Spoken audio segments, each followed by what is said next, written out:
Sedikit menanggapi abang dilaporkan ke Dia ngelaporin apa? Kamu jangan nanya-nanya. Lapor apa? Dugaannya dugaan Dugaan apa? Kode etik. Kode etik apa? mencabut ini bang izin abang sebagai pengacara. Iya, kamu jelas dulu kalau bertanya sama saya gitu. Jangan dibodoh-bodohin sama orang gitu. Nanti dia bilang ada yang mau melamar Farhat, bang. Ada yang mau melamar Farhat, bang. Ada yang mau nyumpi pikirannya Farhat. Itu ngapain? Kamu lihat kalau orang yang semua orang kalian wawancarai, lihat juga kapasitas, kompetensi orang itu sebagai apa. Kalau cuman lawyer yang menggugat Kapolri, menggugat ini, jangan dihebohin. Kasihan kalian punya TV nanti, nggak ada yang nonton. Dia juga menggandeng Andi yang UMKM itu bang. Sudah, itu namanya hari ini UMKM ya. Jangan lagi berani datang ke rumah gue ya.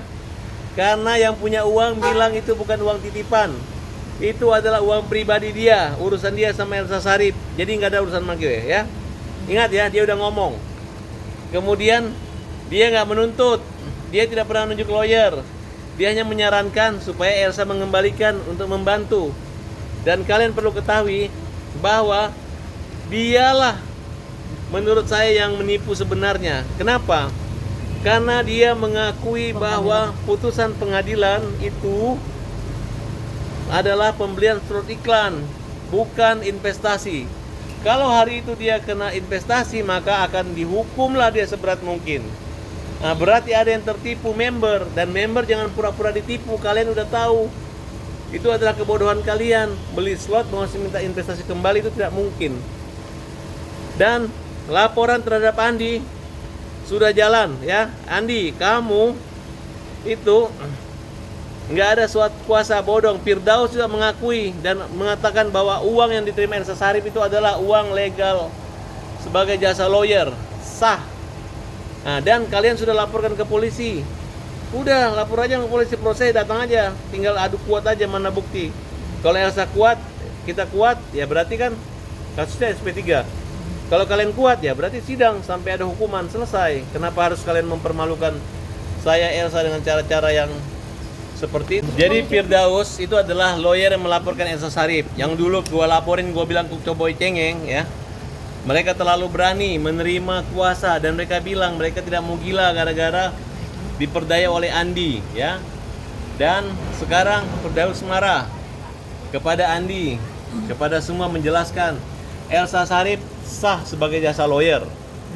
Dan maka mereka akan dituntut balik bahwa banyak uang yang sudah divonis bebas tersebut tidak dikembalikan kepada para member. Sedangkan dalam keterangan persnya si Sanjay mengatakan bahwa vonis bebas mereka karena itu adalah bukan uang investasi bodong, tapi adalah uang pembelian slot. Dan 10 kali PKPU sudah keluar semua karena itu tetap pembelian slot. Nah, tapi kenapa selama ini dia bilang uang dibawa Elsa?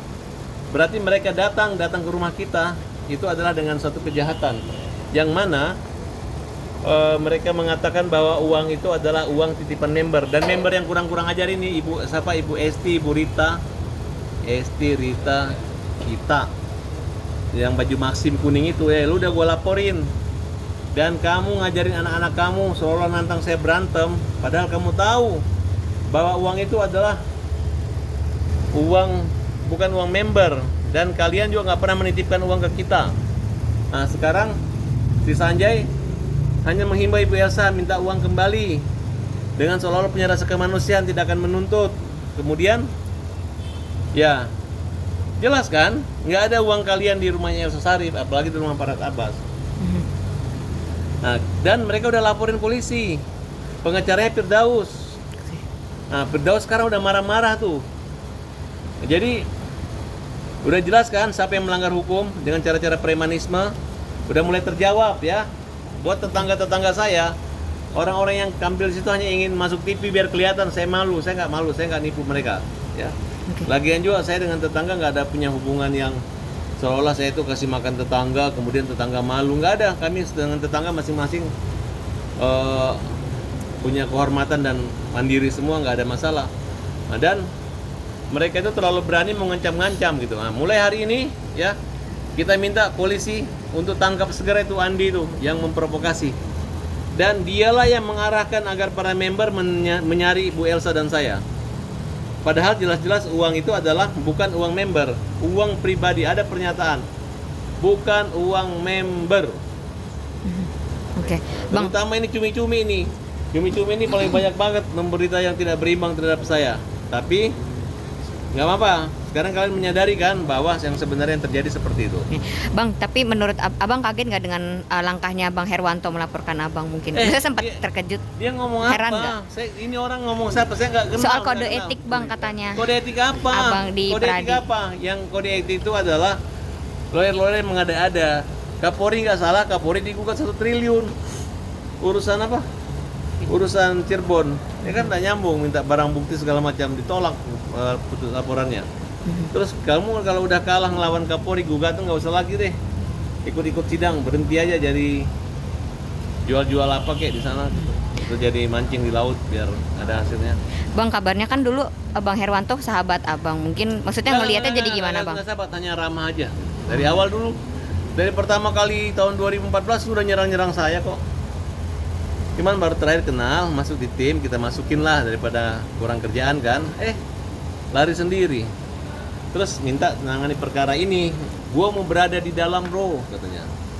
Nanti gua kan bisa informasi, gua bisa mundur klarifikasi. Ada semua rekaman pembicaranya lengkap semua. Entar lu gua bongkar itu lu malu sendiri yang terjadi gitu, ya.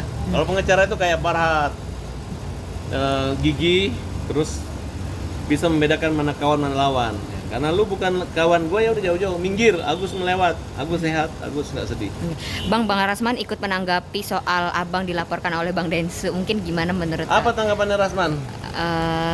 nanggepin aja sih kayak soal itu aja sebenarnya. Kenapa dia? Dia butuh lawyer, mau jadi saya jadi pengacaramu, ya? Betul nggak? Satu-satunya orang yang bisa membela Rasman itu hanya Farhat Abbas di Indonesia. Kalau dia mau lolos, tapi kalau dia nggak minta tolong sama saya, ya udah, menurut saya udah. Suruh istrinya hubungi saya, minta tolong suaminya, kita bela. Mungkin akan berkomunikasi juga nggak besok? Besok kan ketemu nih Bang Rasman dan istri akan diperiksa, Bang Farhat juga akan datang ke sini untuk agenda Densu. Mungkin akan ketemu nggak Bang? Emang Rasman kasus apa? Kasus undang-undang ITE. Perkaranya siapa? Dia kasusnya dia melaporkan NM. Oh, Nikita. Ya. Oh, enggak lah. Akan komunikasi nggak nawarin kayak Apa butuh gitu? lawyer nggak? Kalau saya dengan Rasman sih saya udah nggak terlalu tertarik ya, gara-gara dia tuh sudah berkali-kali kita bantu tapi tetap aja menggigit kita. Jadi ini orang tingkat kesadarannya ini untuk dibaikin nggak bisa gitu. Jadi jauh-jauh aja lah. Dan saya rasa nggak ada juga mungkin lawyer yang mau bantu-bantu dia. Paling Firdaus kan, paling nanti Firdaus kabur lagi. Bang ada Betul rencana nggak? Kalau nggak dibayar Firdaus kabur. Daus, bayar Gus, bayar, kabur. Bang ada rencana mau melaporkan balik Bang Herwanto mungkin? Pokoknya bilang sama dia, lu buktiin aja gua melanggar kode etik. Kalau gua nggak terbukti, gua laporin lu. Oh, oke. Gua laporin sampai kapok lu, sampai mewek nih. Bikin repot aja berisik. Ini perkara dia bukan lawyer siapa-siapa, tiba-tiba nongol. Ada lawyer ring 1, ring 2, ring 3. Ring tinju apa? Bang katanya makin membesar gimana Bang? Siapa? Herwanto. Allah. Nggak ada lawyer kayak gitu makin besar, yang ada makin kecil. Nah, permasalahannya jadi makin besar nanti. Iya. Suruh aja, kalau hanya ke Pradi itu kurang, lu gugat gua 10 triliun ya. 10 triliun gugat Farhat Abbas ya. Supaya ada kerjaan, ya.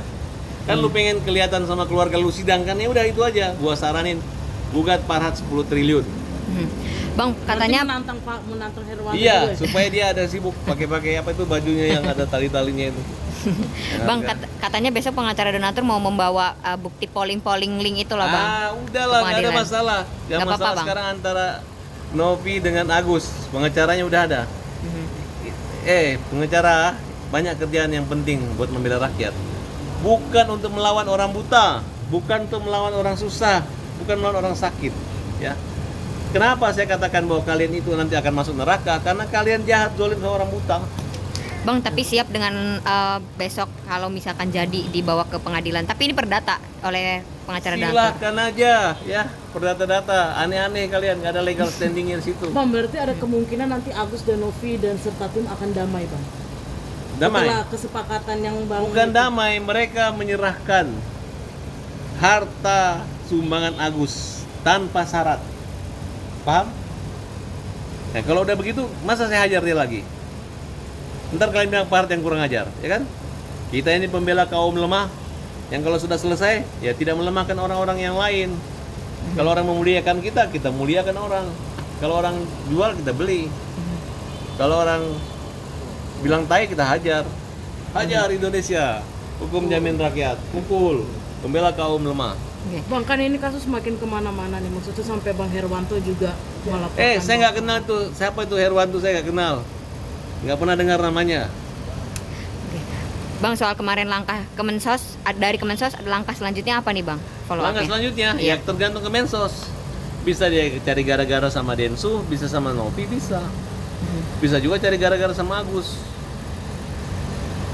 Oke. Bang, soal kemarin Agus meringis kesakitan di rumah Abang, Karena bisa dijelasin Bang mungkin? kulit itu kan operasi harusnya gitu, makanya ya kalau kulit itu kan operasi itu kan ada air asam sulfat di dalam sini, di mana itu kan tidak keluar di dalam. Ya, luka dalam ini kan susah sembuhnya, jangan-jangan bisa sampai tulang gitu. Itu perlu operasi. Kalau dia begini kan bergerak terus tangan. Nah, kalau begini nanti kalau dia kering nggak bisa begini.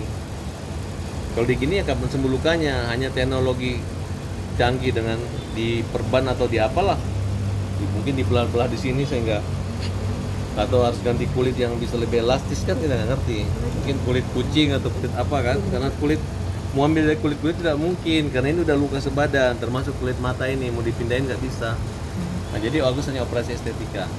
Cuma sebenarnya Agus tuh nggak mau operasi karena kalau operasi kan dia masih lihat cahaya sedikit. Tapi kalau operasi udah nggak lihat apa-apa. Nah makanya dia selalu stres. Oke. Bang, ada kemungkinan untuk damai sama Densu?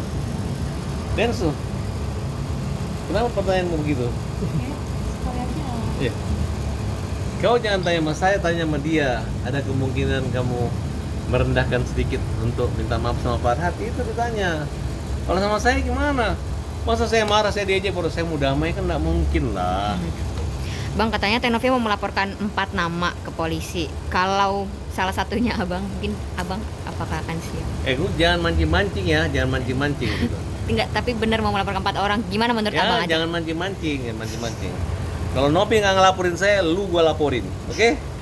Bang, mungkin boleh pesan Abang buat Herwanto. Nopi, lu nggak laporin gue, ini mereka gua laporin karena dia yang fitnah gue. Oke, apa lagi? Bang, pesan buat Herwanto apa nih Bang? Pesan. Buat Saya nggak kenal Herwanto. Herwanto itu siapa, saya nggak kenal. Minggir. Tapi dia melaporkan Abang karena kode etik. Aduh, berisik. Berkicau. Nggak ada yang dengar. Oke? Abang, tapi infonya Abang mau melapor Tenovi ke polisi. Itu rencananya apakah jadi atau seperti apa Bang? Ya, tidak jadilah. Pertimbangannya. Kan dia udah mengembalikan uang Agus, tinggal ketemu aja ini kan. Oke. Tapi kalau dia nahan-nahan dia nggak ngasih Agus, ya jadi. Kan sudah dilaporkan Nopi. Agus kan tinggal diperiksa. Oke? Terima kasih Bang. Bang, aku masih mau nanya. Soal soal RD Lau katanya juga gimana menurut Udah Abang? RD Law itu bukti-buktinya faktanya nyata. Jadi silakan aja, kan namanya hak jawab kan selesai. Nggak usah lapor-lapor lah. Nanti hidup kalian sering lapor buat apa? Kan? Contoh Farhat, sekali gebrak semua langsung rontok. Oke. Oke. Katanya RD Lau sudah mempersiapkan 50 pengacara untuk menghadapi rencana laporannya Tenovi. Pokoknya sebelum Abang menyiapkan aja. makanan, pengacara siapkan dulu makanan 50 pengacara. Ada nggak 50 nasi bungkus kali 3 hari kali 365 hari? Kalau ada baru boleh, kalau nggak ada jangan. Nanti pengacaranya nggak makan, nggak ada yang bela. Oke? Oke. Abang mungkin ada pesan untuk Tenovi dulu deh. Untuk Tenovi gimana Bang? Maksudnya tadi kan katanya pihaknya pengacaranya kan udah ngasih surat ya untuk damai itu. Jadinya gimana Bang? Pesan untuk Tenovi. Soalnya kan udah pengacaranya kan ngasih pesan ke Abang. Ngasih surat ya. Oke, jamin kok, nggak ada masalah. Jaminnya berarti aman Bang. Aman lah. Oke, untuk buat Bang Densu pesan berhubung kemarin Bang Densu bisa laporin Abang. Ya, banyak lihat ke bawah lah, jangan terlalu banyak lihat ke atas. Oke? Oke, makasih banyak Abang.